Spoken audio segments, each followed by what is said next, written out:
Wow, he's speaking my religion. I can't tell you how long it's been that I've been out there in the trenches trying to tell everybody that media is everything. I just had the pleasure, strange pleasure. Do you mind if I do a little alternative media? Yeah, the accidental pleasure at the Hilton Garden Inn, where my room overlooked the Miami ballpark, to run into Senator John McCain, and he was sitting there eating breakfast for about an hour like the rest of us, and I think half the people there didn't even bother him. I think you guys are really super used to being around high-powered politicians here in New Hampshire. It's like me around Paris Hilton. I know how to handle it because I'm from California. I know how not to gawk. And boy, was he the nicest guy. He really was. He was super gracious, and boy, I'm glad I don't live in Washington, don't have to meet these people and have to feel guilty about going after them. What I can say about John McCain is he comes from a different media era.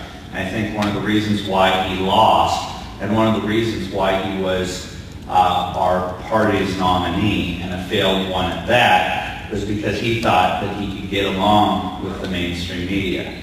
And he spent years and years and years and years saying, come to the back of my bus, the Straight Talk Express, and I will be your friend and you can be my friend. I'll vote for cap and trade. I'll do all these little things in order to indulge your liberalness, and I'll be the conservative and the Republican that you can trust. And I said, no, that's not how you're going to win. You're going to win by appealing to the American people, doing what Reagan did at an existential level, and that was go around the mainstream media or above it. He was able to, without the phenomenon of talk radio, the phenomenon of the internet, and the phenomenon of Fox News, he was able to speak around Sam Donaldson and the mainstream media.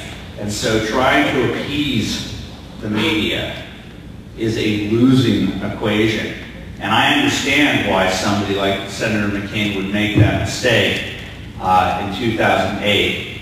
But with what's happened out there, and what he probably didn't know what hit him in the 2008 election cycle, which was the mainstream media throwing it all in for the left and saying, there is no pretense here anymore of objectivity or neutrality, and we're going to go to war. Perhaps he learned something that I instinctively knew from my 15 years in new media. But if you didn't know it from the 2008 election cycle and the way that they attacked Sarah Palin and decided to turn on the person that they used to like in order to get Barack Obama in, and ignoring his scandalous and ridiculous past, well, at least the pockets that we vaguely know of.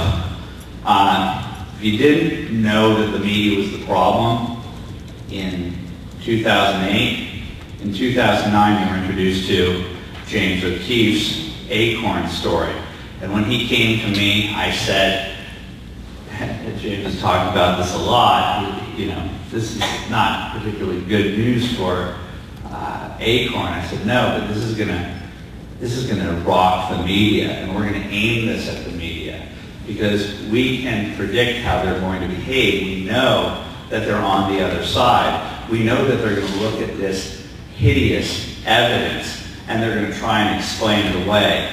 And so we orchestrated the launch of the story based upon having an absolute understanding that the mainstream media would do exactly the wrong thing, interpret it in the exact wrong way, and take Acorn's lies as truth. And that's why it went down, because the mainstream media, every single day, it went to Bertha Lewis, the head of Acorn, and she lied and said, no, this was just one Acorn. We were able to make sure that the second drop had that much more impact. And it was by the fourth video, by the sixth day, that it was Jon Stewart who went out there, and you know, he is the definition of the liberal establishment, and he didn't attack Acorn, he attacked the mainstream media for missing the story. So all I'm here to tell you is media is everything, and they still are the same media. Katie Couric, yes, she lost her job. But they replaced her with one of their own. They're not, since that period of time, the Huffington Post gets purchased by AOL, and that crap is now on the front page of AOL, okay? They are doubling down for the next election season. And so, who is the battle against? It's against the mainstream media. It's the alliance I call the Democrat media complex in my book. The natural alliance of the mainstream media, liberal interest groups in the Democratic Party versus we the people. And that, it's not just going out and dressing up like Benjamin Franklin and Paul Revere at tea parties. It's not about standing with your clever signs. It's about becoming the journalists that they won't be. And this is a revolution of new media, of citizens getting involved in this stuff. There is no story that is too small to have a major effect, whether it be on the local level, the state level, or the national level. I don't care if you have a video of your kindergarten teacher pushing ideology. Send it to me, and I'll make sure that the world sees it. You know, we now, what Ronald Reagan telegraphed was how do you get the message past that wall that Todd spoke of?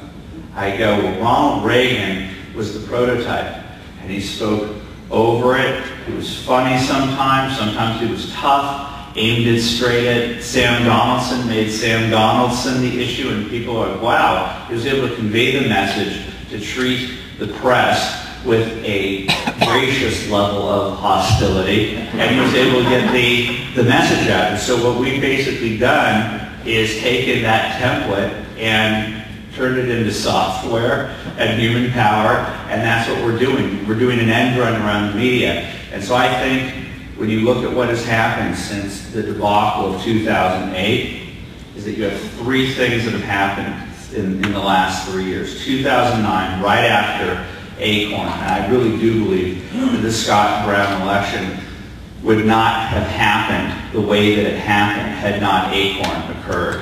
I don't think he would have been elected. I remember getting reports from many of James O'Keefe's pals from the streets of Massachusetts, and they were out there following the SEIU and looking out for stuff. And I think these guys didn't have enough time to organize, and they, for years, had way too much time to organize, and they were doing it right in front of right in front of us, and they were scared that they were going to get caught. So the miracle happened. But of course, the press ignored it or tried to underplay the significance of it. Then they spent the next year trying to destroy that movement that was afoot. And then what happened after an entire year of trying to falsely portray the Tea Party as motivated by racism and or being a potentially Timothy McVeigh-like violent group of people? What happened last November was the ultimate rebuke of the progressive machinery and President Obama. And maybe that was an anomaly. Maybe, President Obama had the opportunity to do what President Clinton did back in 1994. That is to triangulate, try and do something to regain the confidence of the American people. Well, I think we see in what happened last Tuesday in a blue town, in a blue county, in a blue city, in a blue state, a Republican was able to win. We now have a trend of epic proportion, and I think they're freaking out, and it's not because the mainstream media has reported a single thing. It's because we, the people, finally said enough is enough, so let's continue this revolution. Thank you.